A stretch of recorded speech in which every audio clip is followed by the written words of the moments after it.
Aku sekarang kerja aja sebagai konsultan kebijakan ya di salah satu konsultan politik di Indonesia. Tuh, Jakarta Mantap ini. tempatnya. Ya, Boleh nanti kita gali informasi pengetahuannya. boleh. Oke, saya mulai ya Mas ya. Ya, silakan. Ini kita pemateri selanjutnya setelah tadi kita ke ke legislatif fund, kita nanti ke student government yang akan disampaikan oleh Mas Muhammad Syaiful Mujab, bisa dipanggil Mas Mujab. Ini beliau di Bachelor of Political Science, Comparative Politics di Universitas Indonesia. Dan juga di sini ada sebagai pemenang Abang Jakarta sampai dengan winner of Politics and Government National Debate Competition, sama ini banyak sekali nih, saya nggak bacakan satu-satu ya Mas ya. Ke bawah. Di sini ada leadership dan organisasinya, aktivitas organisasinya di BEM Universitas Indonesia sebagai presiden pada tahun 2017, tepatnya Januari 2017 sampai dengan Desember 2017. Dan juga Ikatan Alumni Universitas Indonesia pada tahun 2019, yaitu bulan Oktober sampai sekarang. Ada juga Rumah Milenial sampai Ruang Tegal Muda yang pada tahun 2016 bulan Juli sampai sekarang.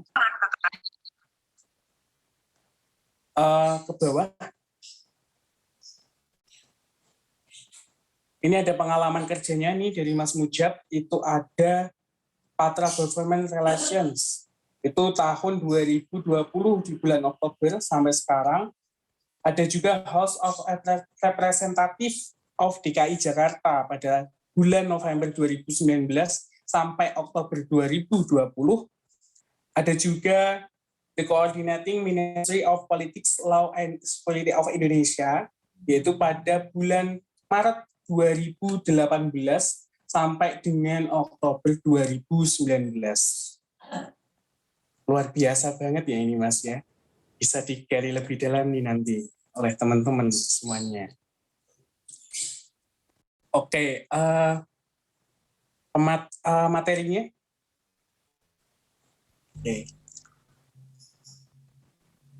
Aja atau gimana, Mas Agung? Gimana Mas? Langsung aja atau gimana? Sebentar, masih disiapkan sama ini panitia materinya. Oh, materinya aku nge-share sendiri. Oh, nge-share sendiri. Oke. Ya, sip. Oke, langsung saja nih kepada Mas Mujab, saya persilahkan Mas. Baik, selamat pagi. Assalamualaikum warahmatullahi wabarakatuh. Semoga teman-teman semua sehat selalu. Pagi-pagi gini ya, kita udah membahas hal yang cukup berat. Tadi saya sempat dengar sedikit ya pembicaraan sebelumnya ngejelasin soal bagaimana fungsi legislatif, yang sebenarnya nanti di sini juga akan saya singgung sedikit juga. Ya, mungkin akan nge-emphasize juga apa yang disampaikan oleh pembicara sebelumnya. Nah, hari ini panitia minta aku buat ngobrol soal good student governance. Jadi saya ngambil judul good student governance in a nutshell, karena saya nggak akan bahas terlalu heavy di teoritisnya. Jadi ini semoga bisa memberikan insight ke teman-teman semua. Karena panitia juga nyuruh juga minta juga untuk menghubungkan ini kenapa mahasiswa tuh perlu berpolitik di kampus. Oke, tadi sudah diperkenalkan oleh Mas Agung gitu ya. Saya Mujab, salam kenal teman-teman semua. Saya masuk di UI itu angkatan tahun 2013. Kalau ini Mas Agung dan kawan-kawan angkatan berapa nih? 2016. 2016, jadi ya nggak terlalu jauh lah ya, 3 tahun lah ya. Ya. Nah, tadi udah dijelaskan juga kalau saya ini adalah Ketua BEM UI di tahun 2017, kemudian Abang Jakarta di tahun 2018, dan saat ini aktif sebagai konsultan politik ya, seperti konsultan politik dan kebijakan di salah satu tadi Patra Government Relation, yang bergerak pada asistensi pemerintahan daerah. Jadi kita ngebantu pemerintahan daerah untuk bisa menjalankan program-program pembangunan dan lain sebagainya. Nah, teman-teman semua, saya ingin mulai ini semua dengan bilang bahwa manusia selain sebagai makhluk sosial, kalau kata Aristoteles, manusia by nature is a political animal. Manusia secara natural dia adalah makhluk politik selain makhluk sosial. Makhluk kalau secara definitif manusia sebagai makhluk sosial itu kan berarti manusia tidak bisa beraktivitas tanpa adanya kerjasama dengan orang lain, tanpa adanya sosialisasi dengan orang lain dan sebagainya. Tapi teman-teman semua, Aristoteles ini emphasize manusia sebagai makhluk politik karena pada dasarnya setiap manusia itu punya desire, punya hasrat, punya keinginan, punya kemauan, punya kepentingan, tapi sumber dayanya terbatas. Gitu. Misal kita pengen susu gitu ya, pengen susu. Jumlah susu mungkin nggak akan memenuhi jumlah susu terbatas gitu, sehingga perlu ada pengelolaan di situ. Perlu ada pengelolaan untuk bisa membagi sumber daya susu itu ke orang-orang yang punya kepentingan atau punya keinginan untuk memiliki susu tersebut. Jadi by nature, a man is a political animal.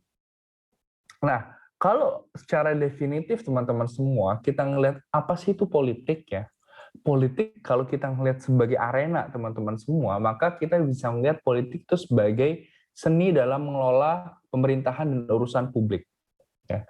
Saya sangat suka definisi ini, di mana kita ngelihat politik itu sebagai seni, bukan sebagai hal yang kotor atau apa. Karena saya percaya bahwa kalau yang kita lihat faktanya sekarang mungkin politik itu kotor dan lain sebagainya, itu bukan politiknya, tapi oknum aja atau permainan yang dilakukan oleh satu atau dua pihak aja. Tapi by nature politik adalah satu seni dalam mengelola pemerintah dan urusan publik. Tapi kalau kita ngelihat sebagai satu proses, teman-teman semua, politik itu adalah satu bentuk kompromi dan konsensus kekuasaan dan distribusi sumber daya. Yang tadi saya bilang bahwa kita punya banyak keinginan nih, manusia-manusia di negara ini punya banyak keinginan. Kalau tidak ada satu otoritas gitu ya yang mengelola keinginan-keinginan tersebut, maka kondisinya akan chaos. Nah, sebenarnya kondisi tanpa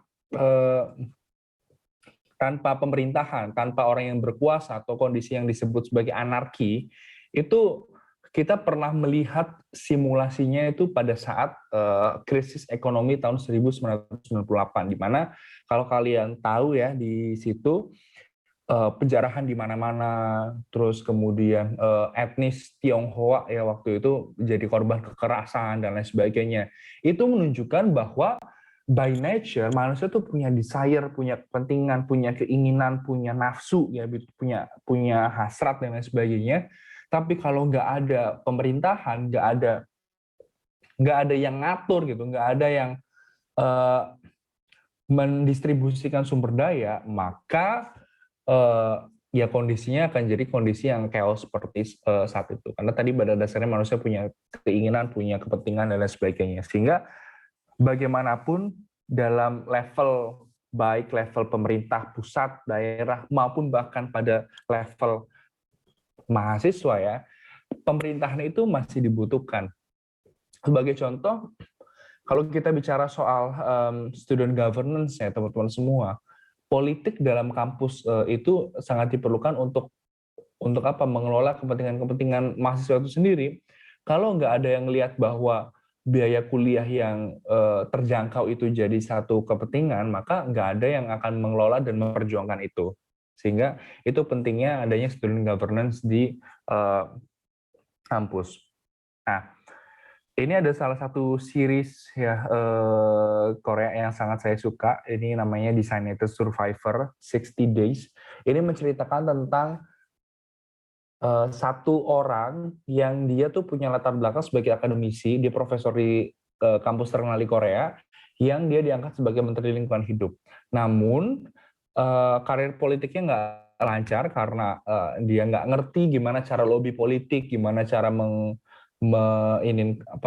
kepentingan dan lain sebagainya, negosiasi-negosiasi, Sehingga pada suatu hari dia dipecat sebagai Menteri Lingkungan Hidup. Namun, sebelum surat pemecatannya itu ditandatangani, Presiden dan seluruh menteri selain dia itu meninggal karena gedung DPR-nya itu dibom. Jadi seluruh anggota DPR, menteri, presiden, dan sebagainya dibom. Dan akhirnya dia ditunjuk sebagai presiden ad interim atau presiden perantara selama 60 hari. Nah di situ dia belajar banyak soal politik, bagaimana proses negosiasi, bagaimana mengatur kepentingan dan lain sebagainya, sehingga dia sampai pada satu kesimpulan bahwa politik adalah upaya tanpa akhir untuk menemukan jawaban dari penderitaan yang maha kuasa. Di sini teman-teman semua, saya melihat bahwa politik sebenarnya adalah salah satu ikhtiar yang dikasih oleh Tuhan kita, Allah gitu ya, untuk bisa menyelesaikan permasalahan-permasalahan yang ada di dunia ini, dari harga bawang gitu ya, harga pakaian kita yang kamu pakai, terus kemudian biaya pendidikan yang kamu bayarkan ke kampus, terus jalan yang kamu lalui setiap hari, itu semuanya dilalui melalui proses politik. Sehingga keacuhan terhadap politik justru akan menimbulkan ya kesengsaraan terhadap hidup kita, karena kita akan membiarkan orang-orang yang punya kekuasaan dalam pengambilan keputusan untuk bisa mengambil keputusan berdasarkan pertimbangannya sendiri, sedangkan kita dalam negara demokrasi yang kita punya power di situ untuk bisa mempengaruhi kebijakan seperti apa. Nah, teman-teman semua, dalam konteks negara kita, ya mungkin tadi juga sudah disinggung sama pembicara sebelumnya, kita menganut yang namanya trias politika, di mana kalau trias politika ini ada banyak mazhab gitu ya. Nah, tapi yang dianut oleh Indonesia adalah mazhab dari Montesquieu, di mana konsep pemisahan kekuasaan. Nah, ada John Locke ya yang bilang juga trias politika itu sebenarnya adalah legislatif, federatif, eksekutif, federatif, dan yudikatif, di mana federatif itu jadi kekuasaan paling tinggi. Nah, contoh pelaksanaan trias politika ala John Locke itu dilakukan di Inggris, di mana kekuasaan federatif ya, itu parlemen di situ itu punya kekuasaan yang tinggi, karena memang pemerintahan itu tidak dipimpin oleh Ratu Inggris. Ratu Inggris hanya sebagai kepala negara, sebagai simbol dari Inggris itu sendiri, sedangkan untuk aktivitas pemerintahan, kepala pemerintahannya adalah Perdana Menteri. Nah, Perdana Menteri itu ditunjuk oleh parlemen. Jadi sistemnya kita milih parlemen, terus kemudian nanti parlemen yang akan memilih siapa Perdana Menterinya. Nah, sedangkan di Indonesia kita punya trias politika yang konsepnya adalah pemisahan kekuasaan, di mana 3 rumpun kekuasaan, legislatif, eksekutif, dan yudikatif, punya posisi yang setara. Posisi yang setara, tidak ada yang lebih tinggi satu dengan yang lain. Sebelum era reformasi, ya, sebelum amandemen Undang-Undang Dasar 1945, di atas ini semua ada kekuasaan MPR, karena MPR dianggap sebagai jelmaan rakyat. Nah, siapa sih MPR? Ya, MPR adalah anggota DPR dan anggota DPD, gitu. Jadi isinya adalah legislatif juga. Jadi secara tidak langsung legislatif itu punya kekuasaan di atas semuanya. Sehingga kalau kita ngelihat di catatan sejarah ya teman-teman semua, sebelum era reformasi ya, SBY adalah presiden pertama yang dipilih secara langsung oleh rakyat. Sebelumnya, baik sampai Megawati, presiden itu dipilih oleh lembaga legislatif, yaitu MPR RI, yang berisi gabungan dari anggota DPR dan kemudian DPD RI. Nah, hal itu menunjukkan bahwa secara tidak langsung legislatif ya dalam hal ini diwakili oleh MPRI yang dikatakan sebagai jelmaan rakyat itu punya posisi yang paling tinggi, sehingga eksekutif berkewajiban untuk bertanggung jawab terhadap legislatif. Nah, sedangkan dalam konsep yang sekarang teman-teman semua, konsep pemisahan kekuasaan trias politika by Montesquieu, legislatif, eksekutif, dan yudikatif ini punya kekuasaan saling lepas dalam kondisi seimbang untuk check and balances. Maksudnya apa? Mereka tidak berhak bertanggung jawab satu sama lain, tetapi dalam kaitannya dengan core kekuasaan yang dia miliki, dia harus melakukan proses check and balances. Sebagai contoh, apa proses check and balances dari legislatif gitu dengan lembaga yang lain? Legislatif kalau mau legislatif kalau mau merancang undang-undang, dia harus mendapat persetujuan bersama antara legislatif dan eksekutif. Kemudian eksekutif kalau mau menjalankan program yang dalam hal ini dijabarkan melalui APBN ya, anggaran penerimaan dan belanja negara, dia harus mendapatkan persetujuan dari legislatif. Begitupun ketika yudikatif ini akan memilih kepala Mahkamah Agung atau mungkin ketua komisi yudisial dan lain sebagainya, dia harus mendapatkan persetujuan dari legislatif dan diusulkan oleh eksekutif. Namun dalam berjalannya yudikatif ini memang yang paling lepas karena dalam negara demokrasi law enforcement atau penegakan hukum memang harus berjalan secara independen. Nah, hal ini membuat legislatif, eksekutif, dan yudikatif ini punya kekuasaan yang saling lepas dalam kondisi seimbang untuk melaksanakan yang namanya proses check and balances. Dalam konteks, ya sekali lagi masing-masing kampus tuh beda ya. Kalau saya cerita case-nya UI, ya kita punya 3 pilar juga, di mana legislatif ini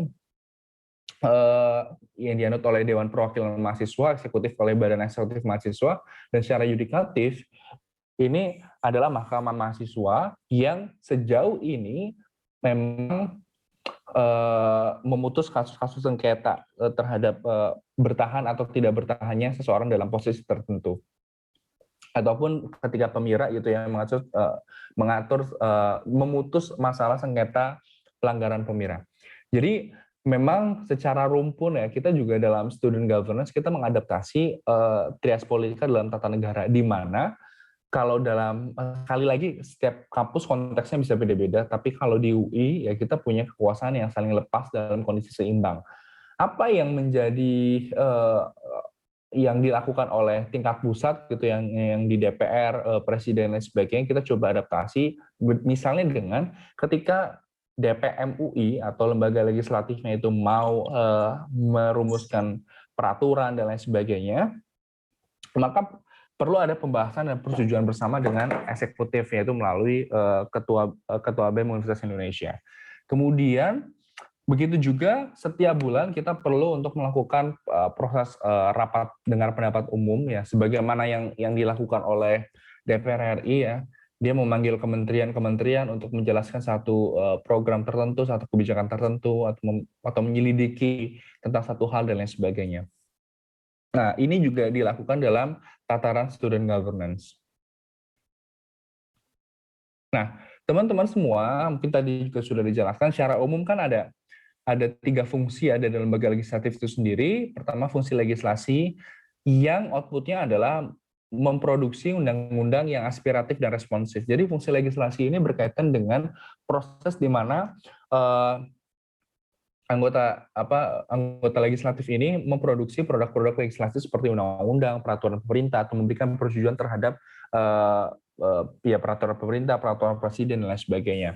Kemudian fungsi anggaran yang outputnya adalah melahirkan APBN yang efektif dan efisien. Nah, fungsi anggaran ini tidak hanya berkaitan dengan ini anggaran yang dipropos pemerintah berapa dan lain sebagainya, tapi juga menyelidiki potensi-potensi penerimaan negara yang belum tereksplorasi dengan baik oleh pemerintah, sehingga bisa memaksimalkan dari APBN itu sendiri.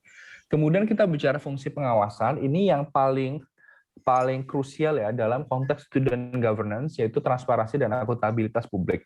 Good student governance itu dideskripsikan sebagai satu proses di mana konstituen atau masyarakat punya akses, diberikan ruang untuk bisa berpartisipasi dalam proses pengambilan keputusan dan lain sebagainya. Yang itu akan terjadi ketika ada proses transparansi dan akuntabilitas publik. Dan fungsi pengawasan ini, teman-teman semua, biasanya itu kalau dalam konteks saya pernah kerja di DPRD DKI, itu adalah secara tahunan DPRD itu akan meminta pertanggungjawaban terhadap laporan kinerja gubernur tahunan, dan kemudian yang akan dibandingkan dengan rencana 5 tahun seperti apa. Jadi dalam konteks student governance juga ya mengawasi bagaimana, kadang kan kalau misal apalagi tataran students ya, tataran mahasiswa, visi, misi, program dan lain sebagainya itu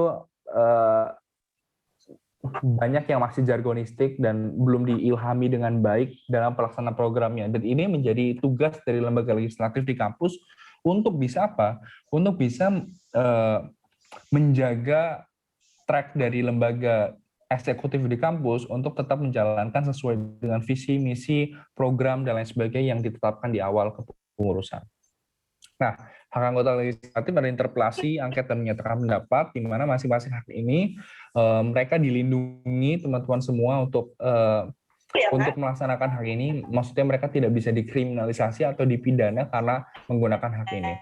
Interpelasi adalah meminta keterangan kepada eksekutif mengenai kebijakan pemerintah yang penting dan strategis. Kalau angket itu penyelidikan terhadap kebijakan yang dilakukan oleh eksekutif yang mungkin atau diduga bertentangan dengan peraturan perundang-undangan dan lain sebagainya, dan menyatakan pendapat. Ini biasa ya, pernyataan sikap atas kebijakan tertentu dan lain sebagainya. Nah, dalam sistem politik kita, teman-teman semua, ini secara sederhana David Easton tuh menjelaskan bahwa dalam sistem politik, eksekutif, legislatif maupun yudikatif itu ada di tengah sini. Sedangkan yang lain ini berkaitan dengan lingkungan dari sistem politik sendiri, yaitu masyarakat. Masyarakat bisa memberikan input berupa tuntutan maupun dukungan yang nanti oleh sistem politik itu bisa dikelola. Yang tadi sudah saya sempat dengar sedikit ya, bagaimana anggota DPR itu turun ke dapil, itu merupakan satu kanal sebenarnya untuk bisa menjaring aspirasi dari masyarakat yang akan menjadi input dari sistem politik itu sendiri, yang hasil dari tuntutan dukungan ini harusnya dikelola menjadi keputusan atau kebijaksanaan. Nah, menariknya adalah kebijakan publik di Indonesia itu tidak hanya berpedoman pada hal-hal yang sifatnya teknokratis. Teknokratis itu apa? Hal-hal yang bisa dijelaskan secara akademik gitu. Misal pembangunan apartemen di satu pesisir pantai gitu di Semarang. Secara teknokratis ya perlu dijelaskan analisis dampak lingkungannya seperti apa, terus kemudian di situ tanahnya kuat atau tidak untuk menopang bangunan dengan tinggi sekian dan lain sebagainya, konstruksinya akan seperti apa, pondasinya akan seperti apa, terus kemudian akses lingkungan, akses limbahnya akan seperti apa, transportasi masyarakat ke situ akan seperti apa, dan lain sebagainya. Itu dijelaskan pada aspek teknokratis. Namun dalam sistem politik kita ya mungkin nggak cuma ini nggak cuma di Indonesia tapi di seluruh dunia, bagaimanapun ada aspek politis yang juga bermain dalam di situ. Politis ini apa? Berkaitan dengan kepentingan. Nggak heran kalau kita ngelihat bahwa satu kebijakan secara teknokratis tuh harusnya kenapa pemerintah melakukan itu ya? Kenapa kebijakan itu tetap dilaksanakan padahal secara akademik ini bla bla bla dan lain sebagainya? Karena ada aspek politis yang bermain. Secara vertikal, si anggota dewan itu bertanggung jawab terhadap partai politik. Namun secara horizontal gitu, secara ke bawah ya, sama ke bawah, dia bertanggung jawab terhadap orang yang memilih dia ke daerah pemilihannya melalui proses reses, dia turun langsung ke dapil dan lain sebagainya. Dia harus bisa secara ideal ya memperjuangkan aspirasi di daerah pemilihannya. Jadi secara teknokratis bicara soal yang dibenarkan secara akademik seperti apa, namun secara politis ini akan sangat bermain. Apalagi dalam konteks kita presidensial multipartai,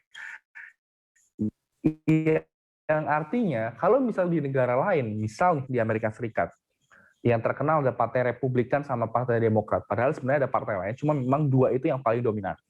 Ketika Presiden Joe Biden sekarang secara yang akan berkuasa adalah Partai Demokrat dan Partai Republikan akan menjadi oposisi. Sedangkan ya maksudnya hanya ada satu partai doang ya, sehingga pengelolaan kepentingannya kita bisa clear gitu loh. Oh, Republikan partainya cenderung kanan, lebih cenderung konservatif, maka kebijakannya akan warnanya seperti ini dan sebagainya. Sedangkan kalau partai di Indonesia gitu ya, ini akan sangat beragam, nanti akan saya jelaskan. Nah, Misal kalau yang di Republikan dia akan Demokrat dia akan lebih progresif dengan akan ada pajak progresif, akan ada hal-hal yang lebih sosialis yang dilakukan oleh pemerintah Amerika Serikat, sehingga aspek politisnya itu lebih kelihatan warna dengan jelas. Tapi dengan sistem presidensial multipartai yang mengharuskan orang yang akan nyalonin presiden gitu ya mendapatkan minimal dukungan 20% dari partai politik, maka ini tidak kondisinya akan jauh lebih kompleks. Ini yang tadi saya jelaskan. Kalau ideologi politiknya jelas teman-teman semua, ya harusnya ya kebijakannya bisa kita prediksi dengan baik. Kalau semakin ke kanan, kita akan bicara soal tradisi, masalah urusan individu yang jadi hal yang lebih utama, keterlibatan pemerintah yang minimal, kebebasan dan pilihan personal jadi hal yang paling penting, kemudian hak kepemilikan jadi fokus, moral absolut dan lain sebagainya. Sedangkan kalau semakin ke kiri, ini lebih moderat gitu, lebih seeking of progress gitu, seeking of change, kemudian masalah dianggap sebagai satu proses circumstantial, kita bertanggung jawab pada reformasi sosial ya. Kalau yang tadi semakin ke kanan ya keterlibatan pemerintah yang minim, kemudian bicara soal kesetaraan, keadilan, level the playing field, manusia jadi hal yang utama dibandingkan hak kita dan sebagainya. Nah, teman-teman semua, kita punya banyak sekali partai politik, tapi jadi masalahnya adalah kita sudah punya warna ideologi yang jelas. Sebelum era Orde Baru, kita punya warna ideologi yang jelas. Dulu kita mau pilih yang katanya agama gitu ya, hal-hal perjuangan misalnya daerah syariah, undang syariah dan sebagainya. Tapi agama gitu, Masyumi, partai NU dan lainnya. Kalau kita mau pendekatan yang lebih nasionalis, ya kita punya waktu itu adalah PNI, Partai Nasional Indonesia, dan partai-partai nasionalis lain. Kemudian kalau kita bicara soal kebijakan yang lebih sosialis atau komunis, dulu kita punya PKI. Jadi warnanya jelas, kalau PKI jadi pemenang pemilu, ya warna kebijakannya seperti ini. Kalau PNI jadi pemenang pemilu, warna kebijakannya seperti ini. Dan kalau si partai NU atau dulu P3 ya, P3 itu jadi partai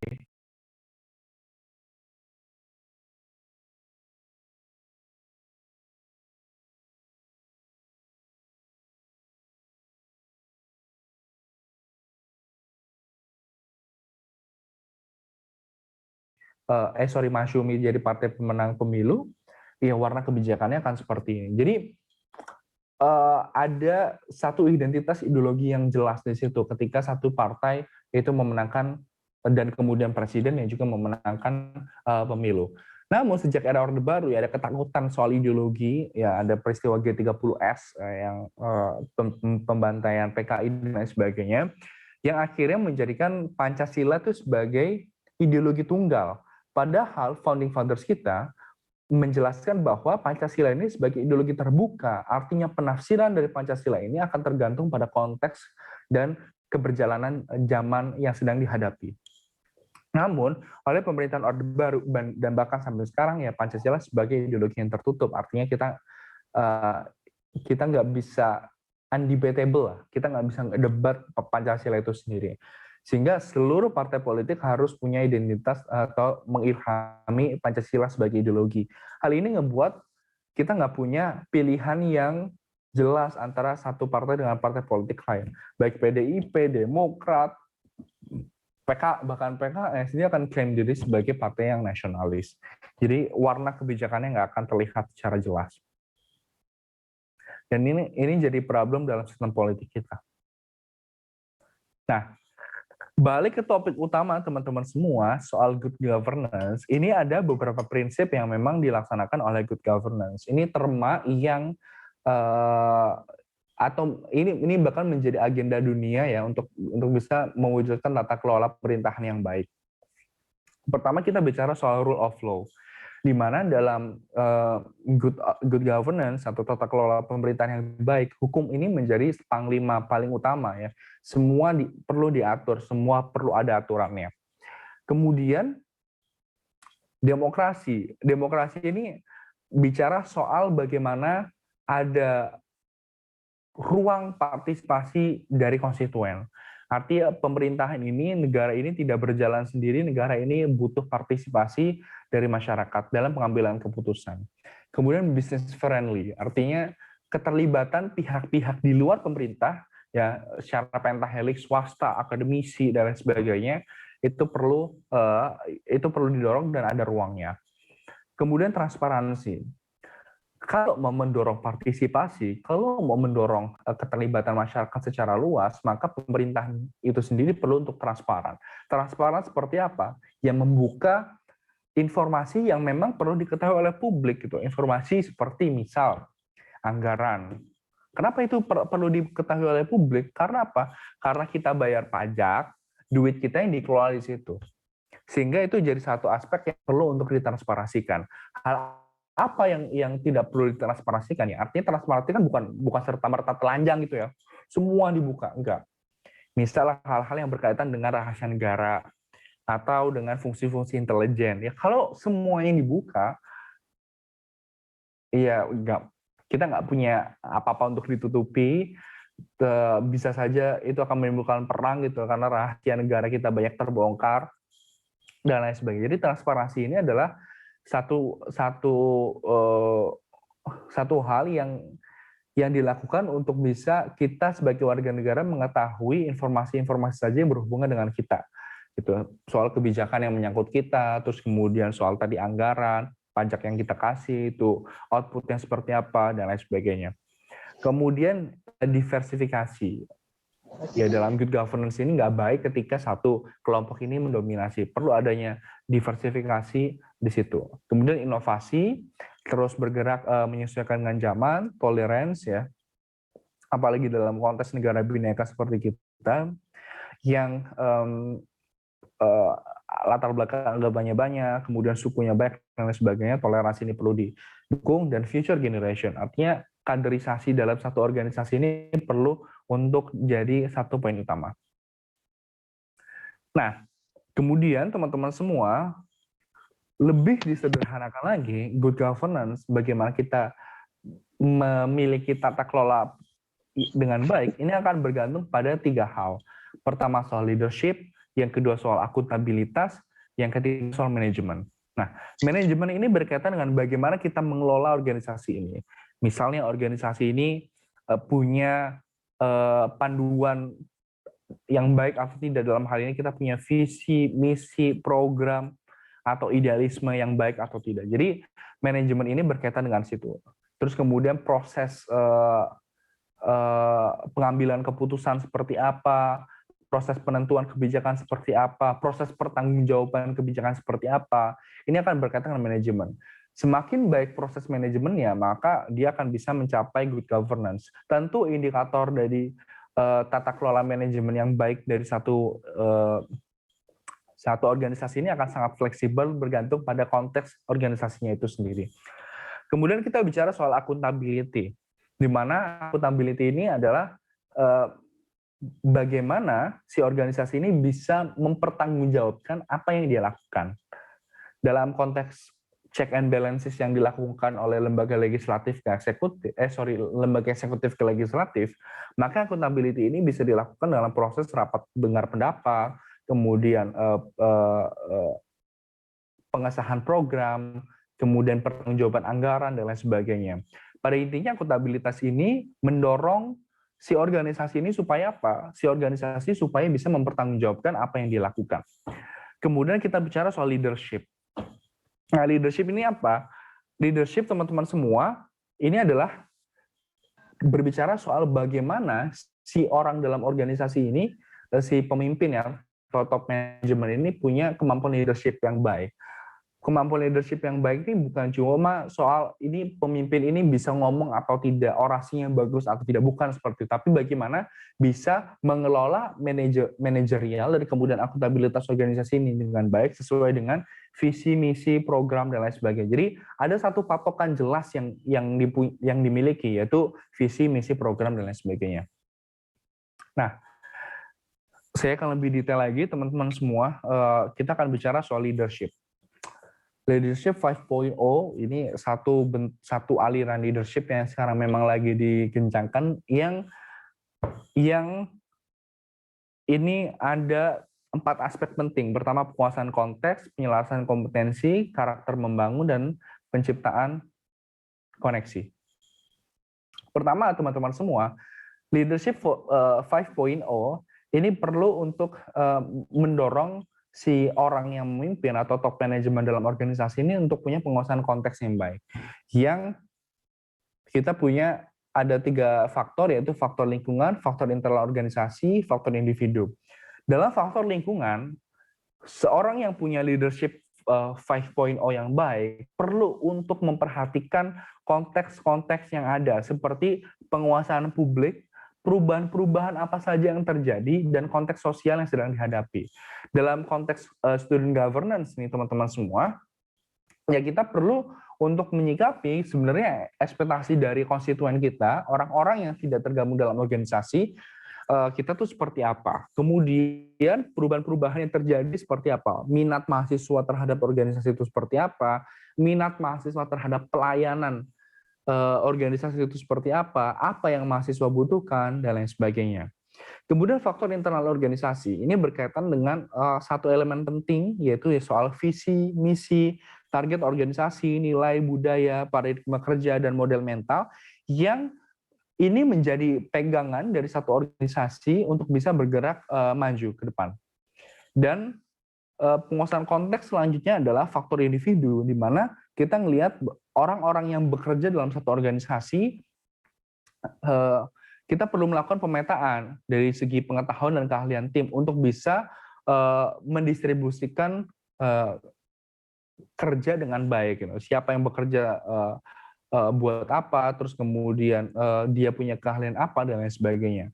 Kemudian kita juga perlu untuk melihat pandangan, persepsi, dan asumsi personal, apalagi dalam konteks ini kita organisasi kemahasiswaan yang tentu nggak dibayar ya teman-teman semua. Jadi aspek individu ini menjadi satu aspek yang penting untuk dilakukan. Kemudian kita bicara soal penguasaan penyelarasan kompetensi, di mana secara konseptual kita bicara soal ide, gagasan, paradigma, dan model mental yang seperti apa, dan kita perlu untuk menyesuaikan juga dengan secara teknis kita punya apa, pengetahuan dan keahlian apa yang dimiliki oleh tim, dan pengalaman apa yang perlu dimiliki oleh tim. Kemudian kemampuan relasi dan interpersonal, observasi, mendengarkan, dan komunikasi. Ini maksudnya apa? Ketika kita ngerasa bahwa secara konsep ini dan kemudian teknis tidak sepenuhnya selaras, maka kemampuan relasi dan interpersonal ini menjadi satu hal yang penting, di mana seorang pemimpin perlu untuk mengobservasi dan kemudian menilai kira-kira ketahanan, resiliensi dari si tim itu seperti apa, dan apa target yang perlu dikejar. Kemampuan relasi dan interpersonal ini maksudnya adalah bagaimana kita bisa mengembangkan orang-orang yang bekerja bersama dengan kita. Kemudian karakter konstruktif, ya. Seorang pemimpin yang punya paradigma pemimpin 5.0 ini punya komitmen untuk berevolusi, teman-teman semua. Bukan menjadi kadal atau apa ya, tapi maksudnya adalah si organisasi ini harus bergerak ke arah yang lebih maju. Si organisasi ini perlu untuk punya stepping stone yang lebih tinggi lagi, ya, punya komitmen untuk bisa maju lagi. Artinya nggak menjalankan business as usual aja, nggak cuma menjalankan karena kita organisasi, apalagi organisasi era pandemi gitu ya udah yang penting ada program aja, nggak seperti itu. Tapi ada satu pijakan yang lebih tinggi lagi yang memang dikejar. Kemudian tumbuh dalam berpikir, merasakan, dan bersikap. Secara seorang pemimpin ya dalam leadership 5.0 dan good governance, seorang pemimpin ini perlu untuk punya karakter yang selalu ingin tumbuh. Artinya kita nggak cepat puas terhadap apa yang kita miliki sekarang. Kita mau terus belajar untuk meningkatkan kapasitas diri kita dan lain sebagainya.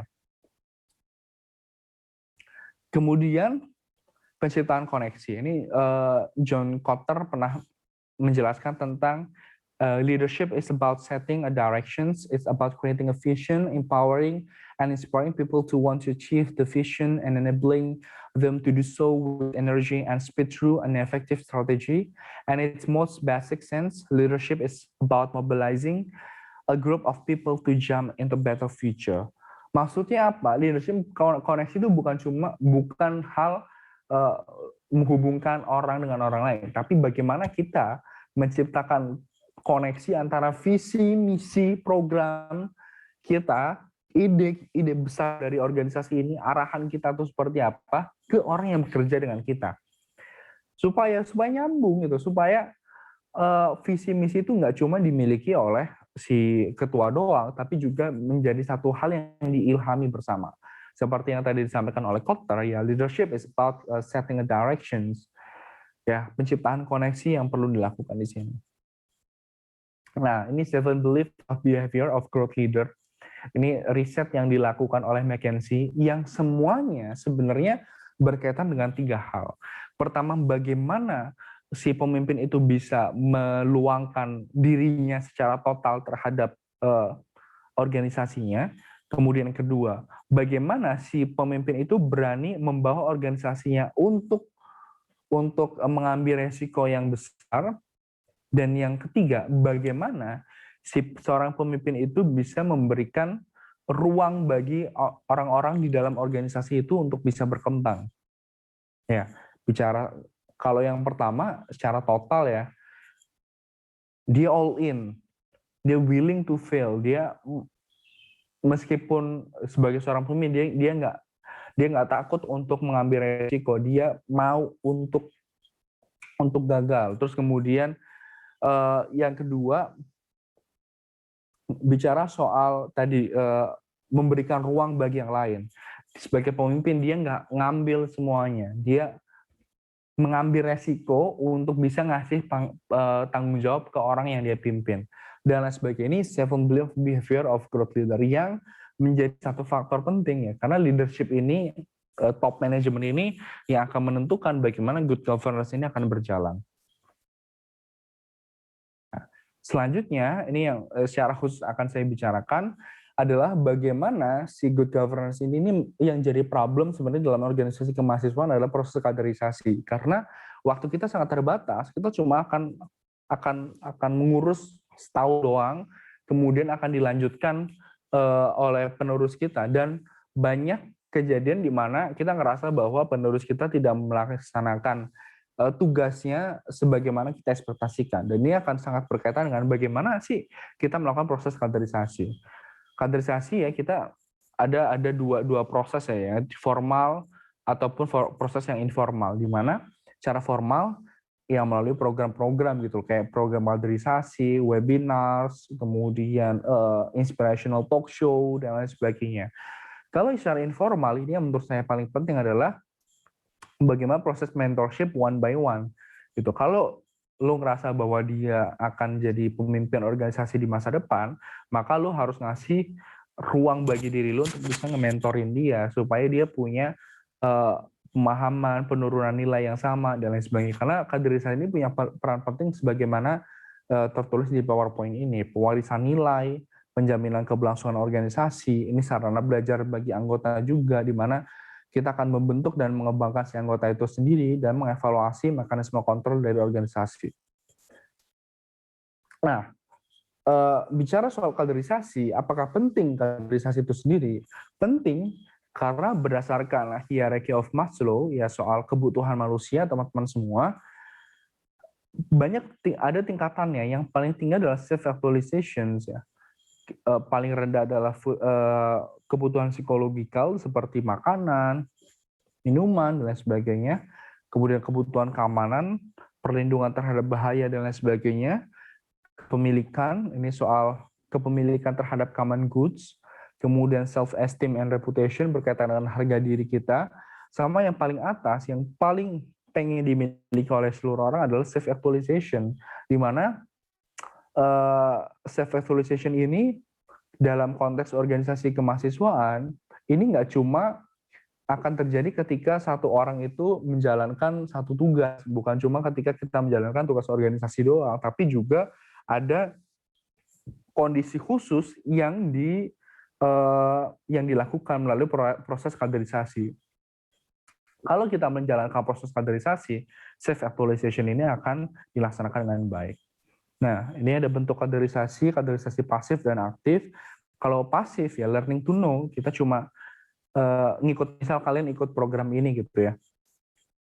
Ya cuma tahu oh legislatif tuh kayak gimana, terus kemudian membangun good governance itu seperti apa, cuma learning to know doang. Tapi kalau kaderisasi aktif, learning to be, learning to do, sama learning to know. Dalam kaderisasi aktif, ada pelibatan aktif di situ. Ya, misalnya aja kaderisasi aktif, kalian coba magang di DPR, atau kalian dilibatkan dalam proses pembuatan peraturan, dilibatkan dalam proses decision making, dan lain sebagainya, itu kaderisasi aktif. Lu mengkader dan lu melibatkan secara langsung orang yang lu kader dalam proses yang pengen lu jelaskan bahwa ini ke depannya lu akan lakukan ini loh. Nah, kaderisasi ini dapat ditentukan dengan berbagai macam aspek. Pertama, kebutuhan dari aktualisasi diri SDM itu kita perlu tahu SDM yang dalam organisasi itu butuh apa sih? Oh, ternyata butuh kemampuan peningkatan public speaking, atau butuh gimana cara jualan, gimana personal branding, gimana proses negosiasi dan lain sebagainya. Jadi aspek ini bisa dilakukan dengan melakukan survei atau mungkin assessment terhadap si SDM dalam organisasi, kira-kira butuhnya apa. Kemudian yang kedua, kebutuhan pengembangan organisasi dalam jangka pendek, menengah, dan panjang. Dalam kurun waktu sekian tahun ini organisasi ini butuh apa sih? Jangka pendek, jangka menengah, dan jangka panjang. Dan kemudian pewarisan organisasi, karena nilai, kemudian visi, misi, tradisi apa yang perlu diwariskan, ini jadi satu aspek yang diperlukan dalam organisasi. Nah, ini tantangan BEM atau Ormawa ya, yang terjadi sekarang ini dalam menghadapi kaderisasi. Pertama, BEM atau Ormawa ini bukan satu-satunya tempat berkembang. Saat ini mahasiswa tuh punya banyak tempat di luar sana. Ada komunitas yang mungkin nggak terikat, terus kemudian ada perusahaan mungkin dengan magang, kemudian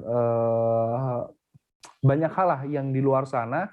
BEM ini atau organisasi kemahasiswaan bukan menjadi satu-satunya tempat bagi mahasiswa untuk berkembang, sehingga relevansi dari organisasi kemahasiswaan ini perlu untuk juga terus diupdate.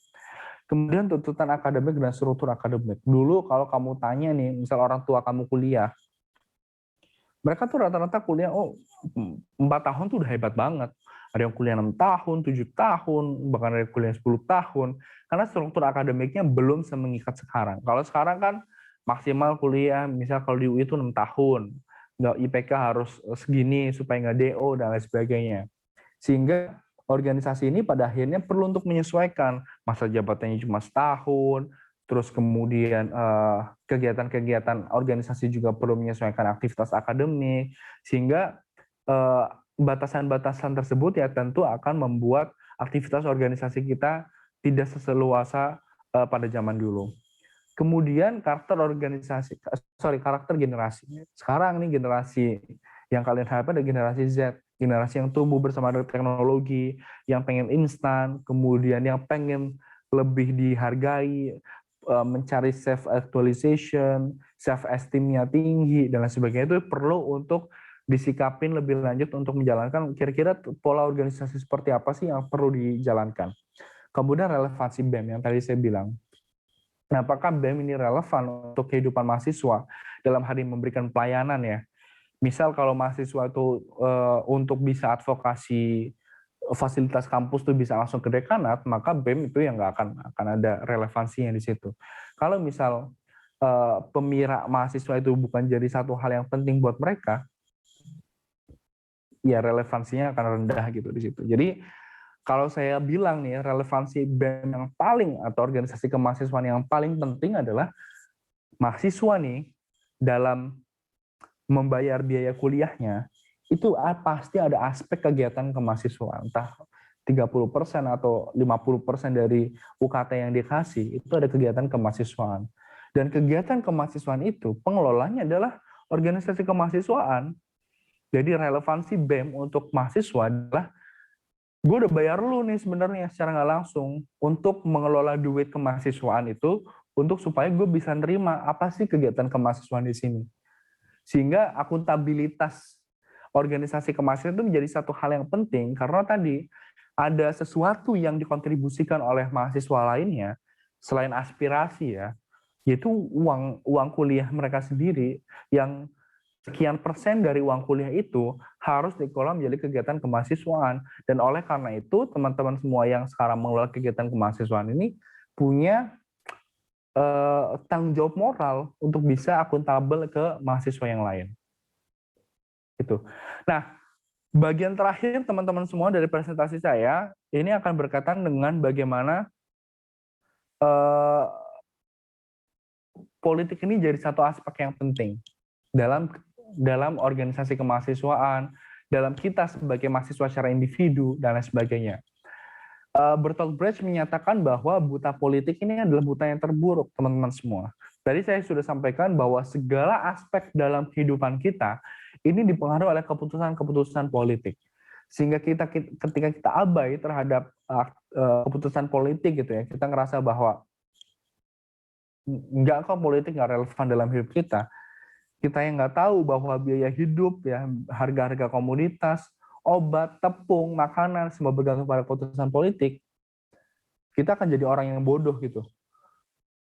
Karena kita bangga bahwa kita nggak tahu dari keabaian kita terhadap politik, lahir pelacuran, anak terlantar, politisi busuk, serta rusaknya perusahaan nasional dan multinasional. Kalau kita abai terhadap satu keputusan politik, terus kemudian di masa depan kita ngerasa bahwa keputusan itu nggak adil buat kita, maka itu adalah buah dari kebodohan politik kita.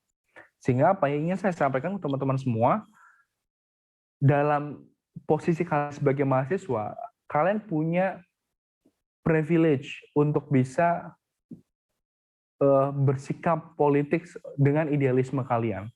Kalian punya independensi, kalian punya peran yang sangat signifikan dalam struktur sosial kita untuk bisa aktif dalam kegiatan-kegiatan politik. Tentu politiknya seperti apa, bukan politik yang politik kekuasaan ya. Karena ini ada beberapa mitos, memang mahasiswa harus terbebas dari gerakan politik. No, gerakan politik yang dilakukan mahasiswa itu bukan gerakan politik kekuasaan. Sebagai contoh, di reformasi 1998 ya kita tahu bahwa demonstrasi mahasiswa saat itu adalah demonstrasi yang pada akhirnya mendorong pemerintahan Orde Baru itu tumbang. Tetapi apakah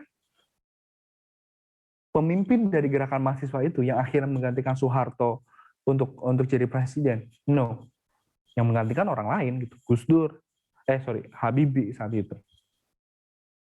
Karena gerakan mahasiswa ini bukan gerakan politik kekuasaan, yang nanti akan saya jelaskan. Kemudian mahasiswa adalah penyambung lidah rakyat. Jelas mahasiswa adalah penyambung lidah rakyat. Tapi maksudnya tidak serta-merta gerakan yang dilakukan oleh mahasiswa adalah gerakan yang berkaitan dengan apa yang menjadi keresahan di masyarakat. Mahasiswa dalam hal ini juga bisa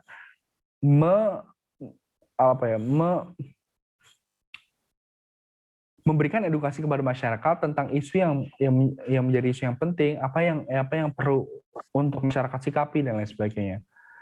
Aksi turun ke jalan bukan bentuk demokrasi intelektual. Ini juga satu mitos. Bagaimanapun dalam negara demokrasi, aksi langsung turun ke jalan ini jadi satu bagian hal yang legal gitu. Bicara soal intelektualitas, ini juga bicara soal substansi. Tentu aksi turun ke jalan ini bisa menjadi satu bagian dari demokrasi intelektual ketika proses sebelum aksi turun langsung ke jalan itu ada proses kajiannya, proses diskusi intelektualnya yang berbasis substansi dan menjamin substansi yang dilakukan oleh gerakan itu menjadi substansi yang secara akademik dapat dipertanggungjawabkan. Kemudian mitos selanjutnya adalah gerakan mahasiswa adalah gerakan yang netral. It's a no, it's a big no. Gerakan mahasiswa tuh nggak bisa netral. Netral tuh kalau misalnya satu kebijakan, misal kebijakan kenaikan tarif listrik. Kalau netral, ya kita nggak akan bisa bersikap apa-apa gitu. Kita nggak bisa mendukung atau menolak kenaikan tarif listrik itu sendiri. Yang benar adalah gerakan mahasiswa itu perlu independen, itu harus independen. Yang artinya lu gerak ya karena kemauan lu sendiri gitu loh, bukan karena lu disuruh untuk bergerak, bukan karena ada pihak lain yang ngebayar lu untuk lu bergerak. Sehingga gerakan mahasiswa itu memang seharusnya adalah gerakan yang independen. Nah, 1998 dan 1988 di range tahun 80-an sampai 90-an ini dikenal sebagai eranya student movement, di mana ini sebagai contohnya di Korea Selatan di tahun 1188 adalah reformasi untuk menjatuhkan rezim otoriter yang berkuasa di Korea Selatan itu. Yang menjadi motornya siapa? Students, mahasiswa di sana melalui gerakan-gerakan mahasiswa. Kemudian Indonesia 1998 yang jadi motor penumbangan Orde Baru itu siapa? Mahasiswa di sana. Mahasiswa di tahun 1998. Sehingga dalam bukunya Samuel Huntington, The Third Wave of Democratization, dia menjelaskan bahwa gelombang ketiga demokratisasi di negara-negara Asia itu dimotori oleh gerakan-gerakan sosial. Dia memang secara spesifik nggak menyebut gerakan mahasiswa, tapi gerakan sosial yang salah satunya adalah dimotori oleh students atau student movement. Namun teman-teman semua, gerakan mahasiswa itu nggak gerakan politik kekuasaan, tapi gerakan politik nilai. Seperti yang disampaikan oleh Fajrul Rahman, kepentingan pertama dan utama yang diperjuangkan oleh mahasiswa adalah nilai atau sistem value yang sifatnya universal, seperti keadilan sosial, kebebasan, kemanusiaan, demokrasi, dan solidaritas kepada rakyat yang tertindas. Karena itu, oposisi ad hoc gerakan mahasiswa di Indonesia merupakan gerakan politik nilai, bukan gerakan politik kekuasaan yang merupakan fungsi dasar partai politik. Jadi, maksudnya apa? Gerakan politik nilai ini akan berkaitan dengan apa yang jadi idealisme kita dan ideologi kita. Kalau kita ngerasa bahwa satu kebijakan itu nggak baik, maka tugas kita itu bukan ngejatuhin dia yang ambil keputusan, tapi mengubah keputusan kebijakan itu menjadi sesuai dengan nilai yang kita yakini. Itu. Kalau kita ngerasa bahwa kebijakan politik yang disampaikan oleh Presiden Jokowi itu bermasalah, yang kita serang bukan figur Presiden Jokowinya, tapi aspek kebijakan apa yang perlu diperbaiki gitu. Karena reformasi menunjukkan meskipun kita ganti kekuasaan, kalau nilainya nggak kita jaga ya pemerintahnya sama aja. Jadi gerakan mahasiswa adalah gerakan politik nilai, bukan gerakan politik kekuasaan. Di mana dari masa ke masa ini ditunjukkan. Ya, sebelum era 1966 ya secara akademik ini belum dijelaskan gerakan mahasiswa itu konteksnya seperti apa. Jadi ini dijelaskan sebagai gerakan intelektual muda ya, Rengas Dengklok, Sumpah Pemuda, berdirinya Budi Utomo itu dijelaskan sebagai gerakan intelektual muda. Dan di tahun 1965 sampai 66 terbentuklah namanya Kesatuan Aksi Mahasiswa Indonesia. Kami, tapi bukan kami yang sekarang ya. Tapi Kesatuan Aksi Mahasiswa Indonesia ini yang menjadi satu motor student movement di Indonesia pada saat itu. Yang kenapa saya bilang gerakan politik gerakan mahasiswa adalah gerakan politik nilai, bukan gerakan politik kekuasaan, karena kita secara sejarah sudah pernah masuk kekuasaan. Melalui kami di tahun 1966, mahasiswa itu punya fraksi sendiri di DPR. Dia masuk ke parlemen. Tapi akhirnya kita menjadi gerakan yang ekstra parlementer, gerakan yang di luar parlemen, karena ngerasa bahwa ketika sudah masuk parlemen nih nggak bisa ngubah apa-apa gitu loh, karena secara jumlah juga kalah dengan partai politik, terus kemudian idealismenya semakin berkurang, tergadai ya, sehingga nggak bisa menghadirkan signifikansi apa-apa. Hal ini teman-teman semua membuat gerakan mahasiswa memilih sebagai gerakan politik nilai dan gerakan politik di luar pemerintahan, di luar parlemen. Untuk apa? Untuk bisa terus menjaga idealisme kita, untuk bisa menjaga reformasi nilai yang diperjuangkan oleh mahasiswa itu sendiri. Kemudian tahun 74 sampai 78 di situ pemerintahan Orde Baru udah ngelihat nih, wah nih gerakan mahasiswa nih udah mulai bahaya nih terhadap stabilitas pemerintahan kita. Makanya ada Malapetaka 5 hari, di situ ada pertempuran antara gerakan mahasiswa dan pemerintah, banyak orang yang meninggal juga di situ. Sampai di tahun 1978 ada kebijakan namanya NKKBKK yang akhirnya kita alami sampai sekarang ini, yaitu normalisasi kehidupan kampus atau Badan Koordinasi Kemahasiswaan yang akhirnya melahirkan sistem kredit semester. Nah, NKKBKK ini sebenarnya ada satu cara yang dilakukan oleh pemerintah Orde Baru untuk bisa ngebuat organisasi kemahasiswaan ini atau gerakan mahasiswa atau mahasiswa secara umum terlepas dari gerakan politik. Nggak boleh lu bicara soal kebijakan, nggak boleh lu bicara soal politik dan lain sebagainya. Sehingga dulu ada banyak kejadian ya, kalau misal lu diskusi gitu ya, misal kita ngadain forum-forum seperti ini, ya kita juga kalau kita bicara soal forum-forum seperti ini, kita bisa ditembak, gitu. Kita bisa ditangkap oleh pemerintahan Orde Baru karena dianggap sebagai forum yang dekat dengan politik. Nah, namun tadi ya saya bilang soal gelombang demokratisasi, karena kita nih secara mahasiswa tuh bisa belajar negara lain itu seperti apa yang terjadi di dunia luar seperti apa. Kita bukan negara seperti Korea Utara yang TV-nya tuh full, TV isinya Korea Utara doang, nggak tahu dunia luar seperti apa. Kita jadi punya imajinasi. Ya, tahun 1990 akhirnya lahirlah gerakan pro demokrasi di situ. Yang di tahun 1998 ketemu momentumnya krisis ekonomi di tahun 1998 yang akhirnya menjadi tonggak ya teman-teman semua, lahirnya demokrasi di Indonesia melalui reformasi 1998. Kalau bicara soal gerakan mahasiswa sekarang itu seperti apa?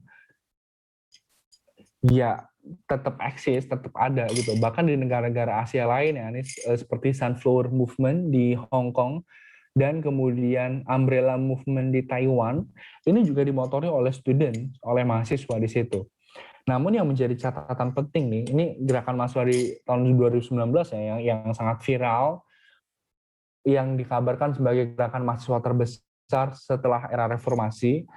Yang jadi pertanyaan adalah bagaimana soal konsolidasi gerakan itu sendiri? Apakah gerakan mahasiswa ini bisa terkonsolidasi dengan baik, kemudian endurance, ketahanan gerakan? Kalau kita ngelihat timeline ini, teman-teman semua, gerakan pro-demokrasi ini dimulai tahun 1990, tapi baru ketemu keberhasilan ini di 8 tahun kemudian. Artinya, teman-teman semua, endurance ini dengan status kita mahasiswa yang cuma bisa kuliah maksimal 6 tahun, terus kemudian ada sistem kredit semester, kemudian ada beban akademik, kuliah semakin mahal, dan lain sebagainya. Ini jadi satu aspek yang perlu kita cari solusinya bersama-sama. Dan soal gaya gerakan, tentu kita nggak bisa pakai gaya gerakan masa lampau ya, yang agitatif misal. Ganyang Jokowi, turunkan Jokowi. Kita udah nggak cocok dengan gaya seperti itu. Kita lebih ke gaya-gaya yang sarkastik nih, misal kayak tahun 2019 ya,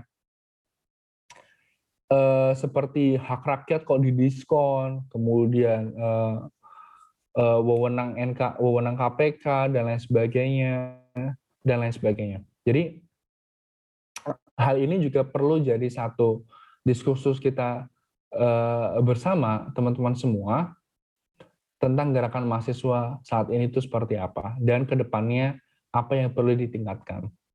Karena bagaimanapun gerakan mahasiswa ini secara faktor sejarah ini punya keberhasilan-keberhasilan yang dapat menginspirasi kita. Secara vertikal kita bisa mengadvokasi perubahan kebijakan, banyak case yang ada kenaikan harga BBM dibatalkan oleh gerakan mahasiswa. Kemudian pada saat waktu saya ngejabat sebagai ketua BEM gitu ya, ada revisi undang-undang KPK yang kemudian berhasil ditunda sampai akhirnya tahun 2019 disahkan.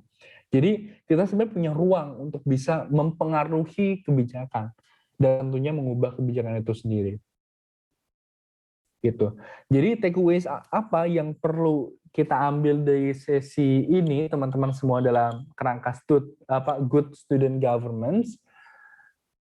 Teman-teman semua, good student governance ini berorientasi pada 3 hal, yang soal leadership, manajemen, dan kemudian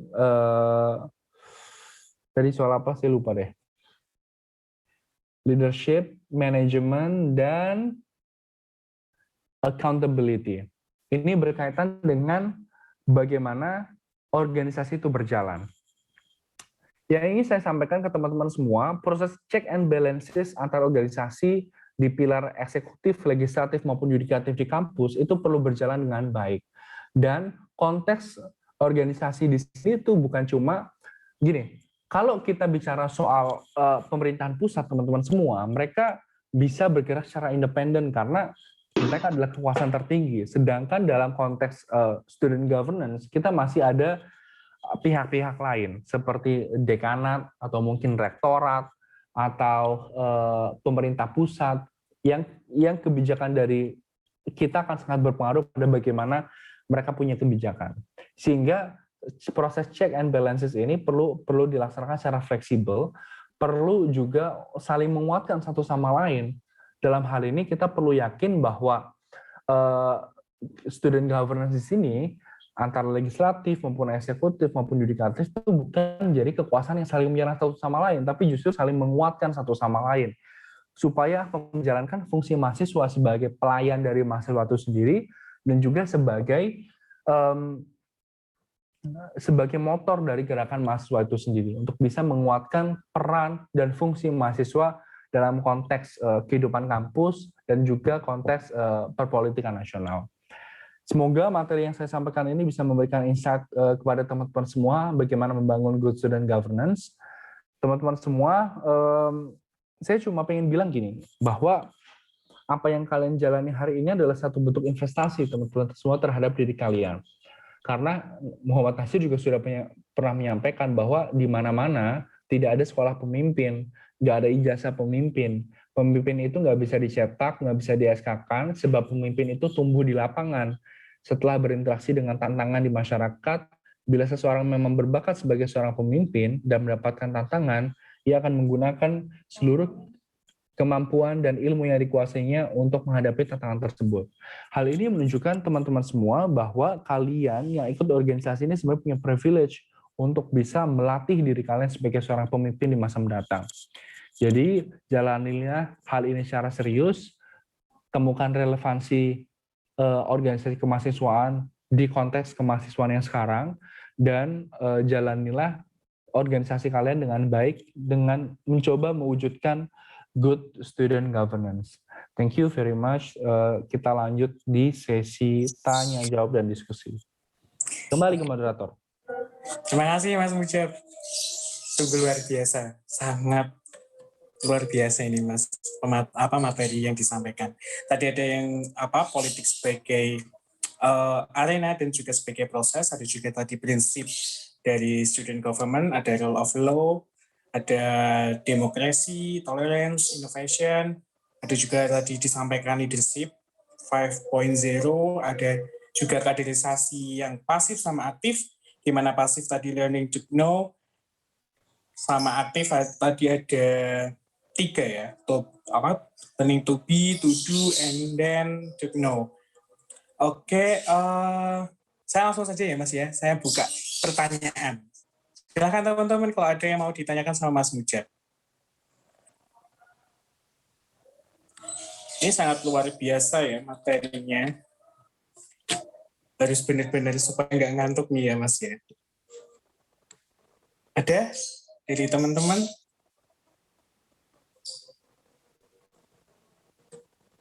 Sambil nunggu teman-teman nih Mas mau tanya kalau ada pertanyaan. Saya mau bertanya, kira-kira student government yang tiap kampus itu kan berbeda-beda nih Mas ya. Dari mulai organisasi mahasiswanya, dari mulai karakter mahasiswanya. Nah, menurut Mas Mujab nih, student government yang idealnya itu biar kita itu tingkatannya sama itu seperti apa, Mas? Mohon maaf, Mas, belum di-unmute. Sorry. Ya, thank you buat pertanyaannya, Agung. Sebenarnya dalam konteks student governance itu bukan, kita nggak bicara soal organisasinya harus ada apa aja, bukan soal itu. Karena setiap kampus kan beda-beda, tergantung pada kebutuhan sama culture dari kampus itu sendiri. Yang paling penting adalah kita punya prinsip dari student governance itu yang tadi sudah saya jelaskan. Dan kalau disempitkan lagi ya soal transparansi, partisipasi, dan akuntabilitas. Kenapa itu disebut sebagai good student governance selain tata kelolanya yang bagus ya? Itu bagaimana ini kalau kita tarik konsep yang lebih luas lagi ya, good government. Ya ini berkaitan dengan tadi 3 hal, partisipasi, kemudian akuntabilitas sama transparansi. Transparan itu maksudnya apa? Kita membuka informasi yang perlu dimiliki oleh mahasiswa gitu ya. Tadi kalau saya dulu ketika mimpin BEM itu kita bikin kayak semacam website open data yang isinya adalah data-data yang memang perlu diketahui oleh mahasiswa yang bisa digunakan ulang oleh mahasiswa untuk kepentingannya. Misalnya waktu itu saya bikin data jam berapa aja mahasiswa itu aktif di kampus. Nah, data itu kan akhirnya bisa digunakan untuk macam-macam.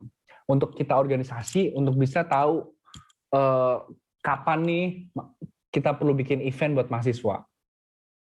Nah, buat mahasiswa yang jualan, penting nggak? Penting. Biar tahu kapan jual yang bagus gitu. Kapan bisa mendapatkan penjualan yang maksimal dengan mengetahui jam aktif mahasiswa seperti apa. Atau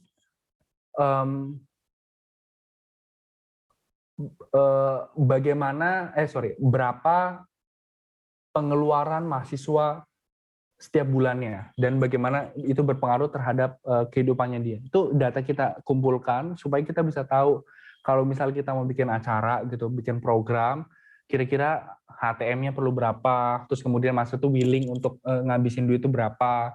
Buat mahasiswa yang jualan juga tahu kira-kira harga pasar jualan satu produk itu di mahasiswa itu seperti apa, dan lain sebagainya. Jadi data-data tersebut itu nggak cuma data-data yang berkaitan dengan kebijakan, tapi juga data-data yang berkaitan dengan mahasiswa secara langsung. Jadi proses transparansi itu perlu dilakukan.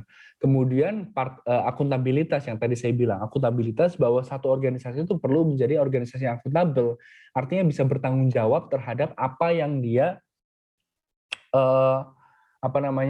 si organisasi itu lakukan. Misalnya kamu bikin satu gerakan gitu, gerakan mahasiswa mau demo, ya lo harus akuntabel, harus bisa ngejelasin juga ini gerakan ini basis argumentasinya itu apa, kajiannya itu seperti apa, kenapa harus bisa bergerak, sehingga tadi kita bisa membuktikan independensi dari satu gerakan itu sendiri. Kemudian bicara soal partisipasi, mahasiswa di sini tidak hanya dilibatkan sebagai objek pasif saja, tapi juga sebagai subjek dari kegiatan kemahasiswaan. Karena yang tadi saya bilang, ada hak mahasiswa di situ. Kita udah ngebayar lu nih melalui duit kuliah, yang proporsi dari duit kuliah itu harus digunakan untuk apa? Untuk kegiatan kemahasiswaan. Jadi gue punya hak nih untuk participate. Gue punya hak untuk bisa mempengaruhi lu. Gue punya hak untuk bisa ngasih masukan ke lu dan lain sebagainya. Jadi 3 aspek itu, akuntabilitas, kemudian partisipasi, serta transparansi itu menjadi satu aspek yang penting. Karena tadi Agung juga udah menyinggung ya, setiap organisasi itu konteksnya beda-beda gitu. Setiap kampus juga konteksnya beda-beda. Ada yang organisasi legislatifnya itu paling tinggi, ada yang setara, ada yang bahkan mungkin organisasi legislatifnya nggak berfungsi. Jadi setiap kampus itu konteksnya beda-beda. Gitu. Oke, Mas. Terima kasih atas jawabannya, Mas Mujab. Mungkin ada pertanyaan lagi dari teman-teman? Digali nih, mumpung kita ketemu nih sama Mas Mujab. Ya. Ini nggak ada yang tanya, udah jelas atau nggak jelas justru? Mungkin udah jelas ya, Mas ya. Atau malah ini ngantuk. Mungkin teman-teman Mumpung ini kita kesempatan ketemu sama Mas Mujab meskipun secara virtual ya Mas. Ya. Dan anyway, kalau ada hal yang mau ditanyakan selain yang tadi sudah disampaikan juga terbuka. Boleh. Ini boleh nih mau tanya yang lainnya boleh. Tidak berkaitan dengan asal jangan personal life ya. Privasi ya Mas ya. Silakan. Oke, teman-teman silakan. Saya izin bertanya Mas Agung, kedengeran nggak suaranya? Oh ya. Kedengeran. Silakan. Terima kasih sama Mas Ujab yang sudah mengisi materi dengan sangat baik. Jadi saya mau bertanya terkait ini ya Mas, terkait kaderisasi yang sudah disampaikan oleh Mas Ujab tadi, terkait ada kaderisasi formal maupun non formal gitu. Nah, di kaderisasi kan pasti kita juga yang bukan itu terkait regenerasi untuk tahun depan gitu. Nah, sebenarnya langkah apa yang Mas Ujab lakukan untuk mempersiapkan kaderisasi yang benar-benar baik untuk tahun depan? Kan kadang itu yang kita inginkan di tahun ini, tahun depan itu sudah beda terkait konsep dan arah geraknya. Nah, ada tips-tips apa dari Mas Ujab supaya kaderisasi itu bisa berjalan nggak cuma 1 tahun 2 tahun, tetapi bisa sampai 5 tahun ke depan itu supaya menjadi organisasi yang lebih bagus lagi. Terima kasih Mas. Oke, baik. Makasih buat Faisal atas pertanyaannya. Secara formal, memang perlu untuk dilakukan kegiatan-kegiatan seperti workshop, kemudian acara-acara atau seminar-seminar yang berkaitan dengan kaderisasi itu sendiri. Sehingga dan itu perlu berpatokan pada satu kurikulum yang ditentukan teman-teman semua. Jadi sebelum menentukan program kaderisasi yang tadi sudah saya jelaskan, perlu diassess dulu kira-kira kebutuhan dari SDM itu seperti apa yang perlu ditingkatkan kapasitasnya. Kemudian yang kedua, apa yang menjadi fokus dari organisasi itu sendiri. Visinya seperti apa, keberlanjutan nilainya itu seperti apa, ada program yang perlu dilaksanakan terus-menerus atau tidak, dan lain sebagainya. Dan kemudian yang ketiga adalah fokus improvement. Jadi selain tadi bicara soal butuhnya apa, terus kemudian pewarisan nilainya ke depan akan seperti apa, yang ketiga, kamu juga perlu untuk memprediksi tantangan ke depan itu seperti apa. Jadi ada ruang improvement yang perlu disiapkan. Misalnya, kita udah tahu nih kalau sekarang kita masih belum bisa lepas dari area pandemi sampai gue nggak tahu kapan. Sehingga misal satu aspek bagaimana menjalankan organisasi di era pandemi itu menjadi ruang buat improvement yang menurut gue harus dilakukan dalam proses kaderisasi supaya siapapun siap untuk menjalankan organisasi di era pandemi ini. Ataupun bahkan kalau kita prediksi, kayaknya tahun depan udah mulai better deh. Kita karena 2 tahun belakang organisasinya online gitu, apakah bisa nanti melaksanakan organisasi secara offline? Nah, itu mungkin perlu dijadikan satu aspek untuk peningkatan kapasitas di kaderisasi itu sendiri. Nah, selanjutnya teman-teman semua, selain itu semua, ya perlu ada kurikulum yang dirumuskan supaya kaderisasi ini bisa berjalan secara terarah. Aspek yang tidak kalah penting adalah kita sebagai top manajemen dari organisasi itu, sebagai pemimpin, itu perlu untuk melakukan kaderisasi secara informal. Kalau dulu itu gue coba untuk mapping kira-kira siapa yang potensial untuk melanjutkan BEM di tahun depan, di organisasi tahun depan, itu gue akan ngasih pertama learning to do-nya supaya dia kita kasih tanggung jawab yang lebih, supaya dia belajar untuk bisa mengelola tanggung jawab yang lebih itu sendiri. Kemudian yang kedua, kita kasih akses ke networking. Jadi kalau ada kegiatan-kegiatan gitu, misalnya rapat sama BEM seluruh Indonesia, atau mungkin gua rapat sama pihak korporasi yang akan ngasih sponsorship, gua akan melibatkan dia supaya dia tahu learning to do untuk bisa berjejaring itu seperti apa. Sama yang ketiga ya secara khusus kita perlu untuk menjaga semangatnya dia, supaya kan kadang tuh kita udah ngebawa dia kemana-mana gitu ya, udah ngasih tanggung jawab lebih ke dia, terus ternyata dia demotivasi, terus akhirnya nggak ngelanjutin lagi ke tahap selanjutnya. Jadi pendekatan personal itu juga perlu untuk terus dilakukan supaya apa? Supaya pewarisan nilai yang kita lakukan secara personal itu, secara informal bisa dilanjutkan dengan baik gitu. Itu Faisal, semoga menjawab. Oke, terima kasih Mas Ujat atas jawabannya. Memuaskan. Oke, terima kasih Mas Faisal. Izin panitia mungkin satu lagi ya. Ada yang pesan nih di chat. Saya bacakan ya Mas Mujab. Silakan. Dari Mas Ilham dari DPM Polmed. Saya ingin bertanya dan sharing lebih tepatnya. Di Undang-Undang 1945, kedaulatan berada di tangan rakyat. Nah, implementasi kata tersebut yang saya pahami melalui DPR, DPD sebagai perwakilan dari rakyat, tapi mereka fraksi, yaitu partai. Sebenarnya DPR atau DPD itu perwakilan rakyat atau perwakilan fraksi ya, Mas? Gimana menurut pandangan dari Mas Mujab nih? Ya, ini sebenarnya root problemnya tuh bukan hanya soal bagaimana DPR itu bekerja mewakili rakyat atau fraksi, tapi di partai politik itu sendiri.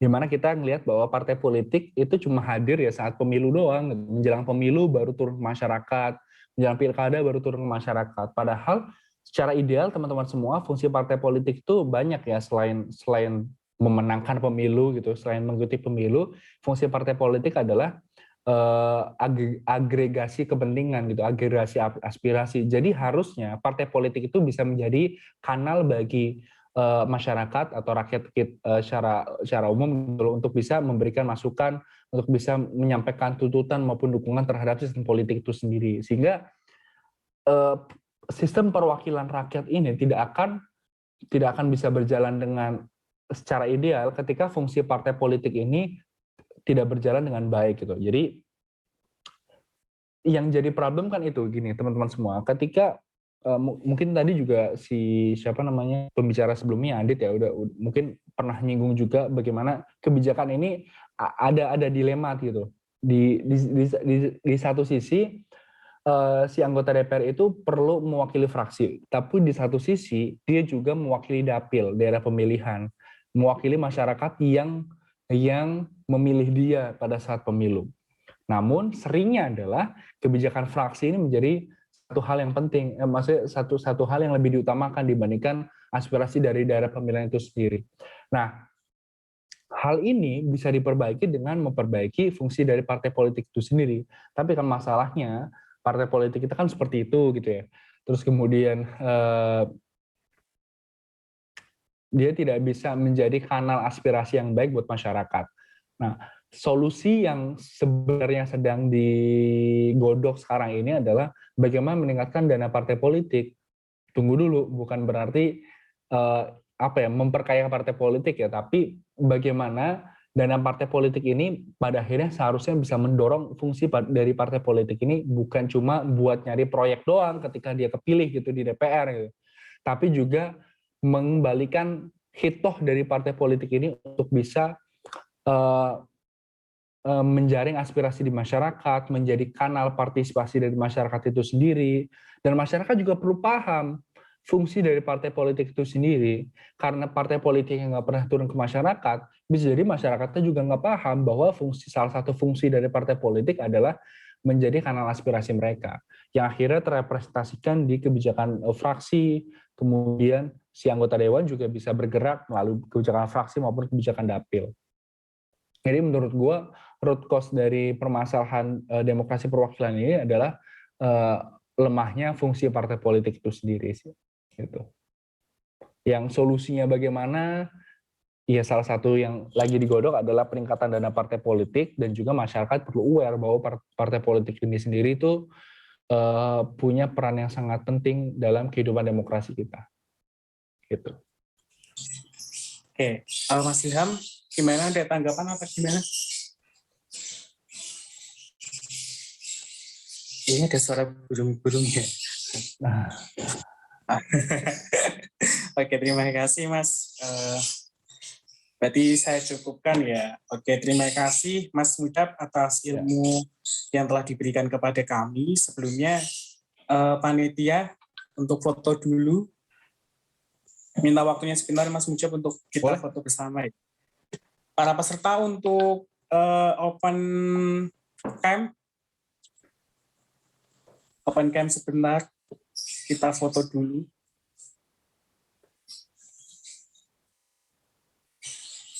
Panitia yang handle siap ya.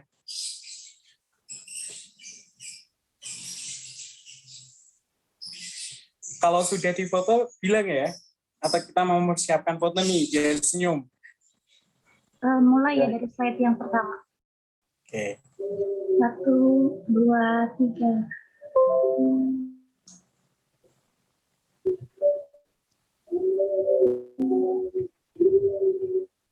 Slide 3. Semuanya open cam ya.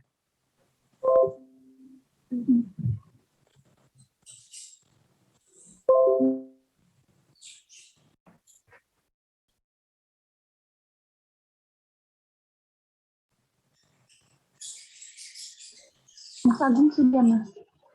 Oke. Oke, terima kasih. Ya. Mas Mujab masih gabung nih ya. Oke.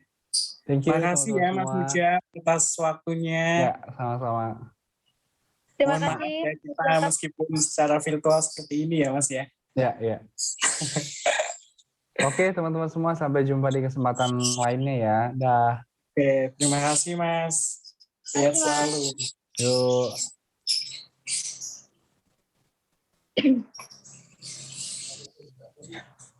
Oke, materi kedua kita student government sudah selesai nih oleh pemateri kita ya, yaitu Mas Mujab. Saya kembalikan ke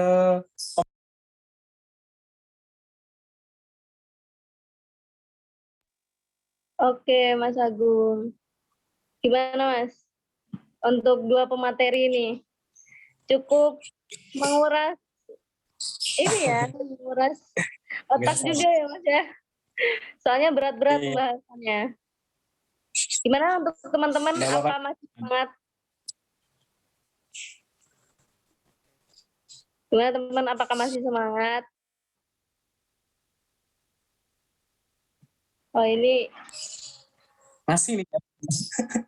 oh masih. Oh iya, ini semangat, ya. Semangat, semangat kakak. Oke, untuk teman-teman jangan lupa absen ya, yang di pemateri kedua, linknya sudah ada di room chat. Terima kasih Mas Agung, yang sudah menyempatkan. Saya izin live ya. Iya Mas. Oke, terima kasih Mas Agung, selamat beristirahat. Untuk teman-teman juga nanti akan ada pemateri ketiga dan keempat. Jangan lupa untuk kembali lagi nanti jam 1. Untuk sekarang teman-teman boleh istirahat dulu ya. Semangat teman-teman yang mau sholat, yang mau makan, boleh jangan sampai ketiduran ya. Jangan lupa nanti join lagi jam 1. Oke.